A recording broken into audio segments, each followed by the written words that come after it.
সকালের ব্রেকফাস্টে যদি এরকম একটা ওটস অমলেট বানিয়ে দেওয়া হয় বাচ্চাদের, যে বাচ্চারা খেতে চায় না তারাও খুব টেস্ট করে খাবে। তো হ্যালো এভরিওয়ান, তোমরা সবাই কেমন আছো? আশা করি সবাই ভালো আছো। ঘুম থেকে উঠে খুব খুশি হয়ে গেছি। ভোরের দিকে বৃষ্টি হয়েছিল, এখন মনে হচ্ছে যে না, এটা হায়দ্রাবাদ শহর। তো চলে এসেছি ওটস অমলেট বানানোর জন্য। এখানে পরিমাণ মতো ওটস নিয়ে নিয়েছি, কিছুটা পেঁয়াজ কুচি, কাঁচা লঙ্কা কুচি আর দুটো ডিম দিয়ে দিয়েছি এর ভিতরে। তোমরা যেরকম নেবে সেরকম পরিমাণ মতন ডিম দিয়ে দেবে, এটা মাখানোর জন্য যতটুকু দরকার। তো তারপরে আমি একটু নুন দিয়ে স্বাদ মতন এটা একটু মেখে ঢাকা দিয়ে রেখে দেব। কিছু সময় পরে এটা বানিয়ে নেব।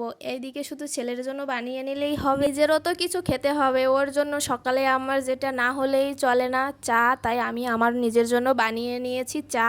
এইদিকে দুধটা বসিয়ে দিলাম, অন্যদিকে একটা ফ্রাইং প্যানের ভিতর হালকা তেল দিয়ে এখানে ওটস অমলেটটা দিয়ে একটু সময় ঢাকা দিয়ে রেখে এপিট উপিট ভেজে নিয়ে নামিয়ে নিলেই হয়ে যাবে ওটস অমলেট। তো তোমরা এরকম কে কে খেয়েছো? এগুলো বড়রাও খেতে পারে, বাচ্চারাও খেতে পারে, সবাই খেতে পারে।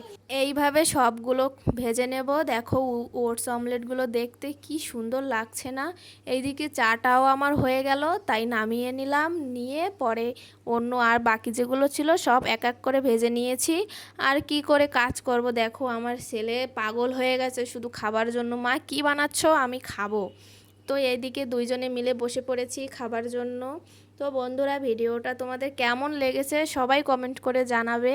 আর জানো তো, কিছুদিন হয় আমি কন্টেন্ট মনিটাইজেশন পেয়েছি, কিন্তু কি দুঃখের কথা বলবো বলো, আমার ফলোয়ার্সও কম, আবার ভিউজও কম, ওর জন্য কিছুই পাচ্ছি না। তো তোমরা বেশি বেশি করে একটু সাপোর্ট করবে, আমার পাশে থাকবে। তো আজকের মতন টাটা, বাই বাই, ভালো থেকো, সুস্থ থেকো সবাই।